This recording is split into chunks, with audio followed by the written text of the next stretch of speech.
আপনি বঙ্গবন্ধু শেখ মুজিবুর রহমানের পিতা।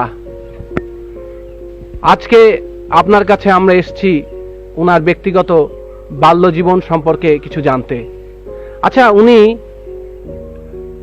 কবে জন্মগ্রহণ করেছিলেন এবং কটার সময়, এই সময়টা আপনি আমাদের একটু বলেন না। 1920 7ই মার্চ। রাত কয়টা? রাত 8টায়।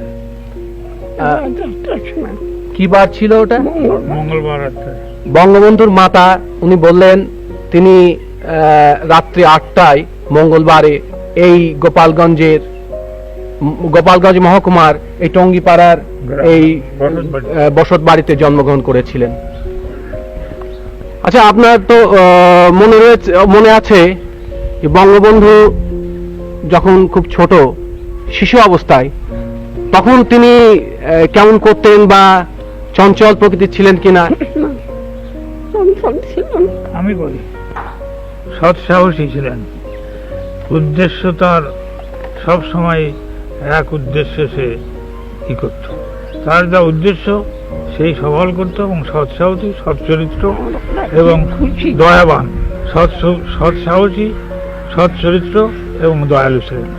গরিবের প্রতি তার খুব ছোটকালের থেকেই দয়া এবং একটা নীতি সে নিয়ে চলবে, এই তার ছিল। সেই নীতি নিয়েই সে বরাবর চলছে এবং সেই নীতিতেই আল্লাহ তাআলা তাকে সফল করছে। স্বাধীনতা প্রিয় সে ছিল, স্বাধীনতা প্রিয় ছিল। সে স্বাধীনভাবে থাকবার চেষ্টা তার চিরকালই ছিল, এবং সৎ প্রকৃতি ছিল, এবং সততা তার ছিল, এবং দয়ালু ছিল। এই মোট কথায় এই ছোটকালের ঘটনা একটা বললেই তো আর এরকম চলবে না। এটাই তার প্রধান নীতি ছিল তার, যে সে কোনো দুষ্ট চরিত্র লোকের সঙ্গে সে মেশে নাই। তিনি সব সময় সৎ লোকেরা সব সময় সে নেতা, এই সব কাজে সে এটা নেতৃত্ব করবে, এই তার আকাঙ্ক্ষা ছিল। আচ্ছা, আমাদের জাতির পিতা বঙ্গবন্ধু শেখ মুজিবুর রহমান 7.5 কোটি মানুষের কাছে এবং সমগ্র বিশ্বের কাছে শেখ মুজিবুর রহমানের বলেই পরিচিত। কিন্তু আপনারা আদর করে ছোটবেলায় যে নামে ডাকতেন, আপনি কি বলে ডাকতেন তাকে? খোকা বলে। খোকা বলে। বলছি, আচ্ছা, কবে বলেছিলেন খোকা? বেশি দিন নাই। কোন সময় আপনি মুজিব বলে ডাকেননি? খোকা বলে ডাকছি, এখন মজিব কই, আপনার কাছে মজিব কই, তারে খোকাই কই, সবসময় খোকা। আচ্ছা, ছোটবেলায় উনি আপনার কথা টথা শুনতেন?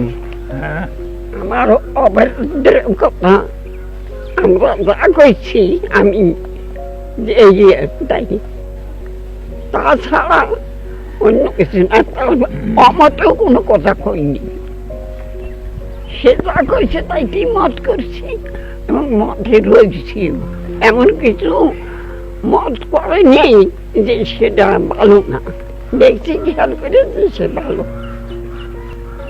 আমার বংশে 3 পুরুষের দিক ওই ছেলে আসবে না। 3 পুরুষের মধ্যে এরকম ভালো, এরকম নির্ভীক ছেলে আসেননি। সৎ সাহসী, স্বাধীনতা প্রিয়। আচ্ছা, উনি শুনেছিলাম ছোট নেতা, প্রত্যেক কাজের নেতৃত্ব নেছে। যেখানে যাও, স্কুলে ছাত্রের মধ্যে নেতৃত্ব নেছে। মাস্টার পর্যন্ত লেখাপড়া না শিখে একজন আছে হেডমাস্টার, মিশন স্কুলে পড়তো। মিশন স্কুলে একটা হেডমাস্টার আসলো, সে পড়াতে পারতো না, ভালো লেখাপড়া জানতো না, কিন্তু সে হেডমাস্টার আগে আসলো। তখন তার বদলাতে হবে, মিশনের মেম্বারদের কাছে বলে শোনে না, তখন হোল স্কুল সে স্ট্রাইক করায়। হোল স্কুল মানে সমস্ত স্কুল স্ট্রাইক করে দিল। স্ট্রাইক করে দেয় ছাত্ররা, সব ছাত্রের নেতৃত্ব নিয়ে স্ট্রাইক করে তারে সেখান দিয়ে সরাইয়া অন্য মাস্টার হলো। তাহলে ছোটবেলার থেকেই ওই স্কুল অবস্থা থেকেই তার যে ওই নেতৃত্ব সুলভ একটা ছিল এই আপনার মনোভাব, সেটা আপনারা লক্ষ্য করেছেন। বঙ্গবন্ধু শেখ মুজিবুর রহমান মানে আপনাদের খোকা, উনি তো লেখাপড়ায় যতদূর আমরা জানি উনি বেশ বাইরের বই পড়তেন এবং লেখাপড়ায় খুব মনোযোগী ছিলেন।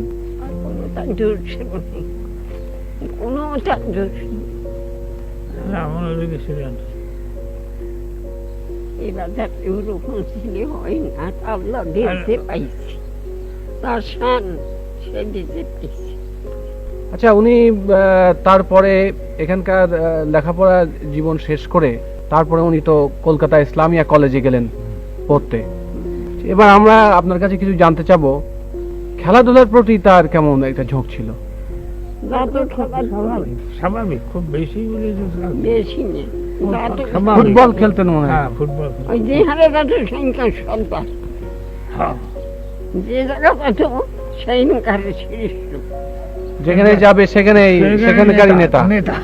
তিনি ছোটবেলাও নেতা ছিলেন, তিনি মাঝেও নেতা ছিলেন, এখনো তিনি নেতা, তবে এখন তিনি জাতির পিতা। আর এই ভাই বোন, নেতা কি ভাই বোন, যখন পাকিস্তান হলো, একটি ভাই, যখন পাকিস্তান হলো তখন তো আসলো ঢাকায়, জি তখন ওখান দিয়ে বিয়ে পাস করে আসলো, জি এখানে আসে অ্যাডমিশন দিল। অ্যাডমিশন নিলে ওই তারা ওই যে আপনার এই বাংলা ভাষা নিয়ে যে একটা গোলমাল হলো, জি হলি থেকে তারা কলেজে ইউনিভার্সিটিতে 1952 সালে সেই 21শে ফেব্রুয়ারি যে ভাষা আন্দোলন। ভাষা আন্দোলন না, তার আগে হয়েছিল। জি, তার আগেই ইউনিভার্সিটি ওরা স্ট্রাইক করে। হ্যাঁ, ওই যে ইউনিভার্সিটির মেনিয়াল স্ট্রাইক, হ্যাঁ, যেটা ওই যে চতুর্থ শ্রেণীর কর্মচারীদের স্ট্রাইক উনি নেতৃত্ব দিয়েছিলেন। হ্যাঁ, সেই জন্য তো শুয়ে পড়ে ফিরে হয়ে গেল, তখন ওরে ই করলো, আপনার এক্সপেল করলো কলেজের বিশ্ববিদ্যালয় থেকে। বিশ্ববিদ্যালয় থেকে হ্যাঁ। এক্সপেল করলো।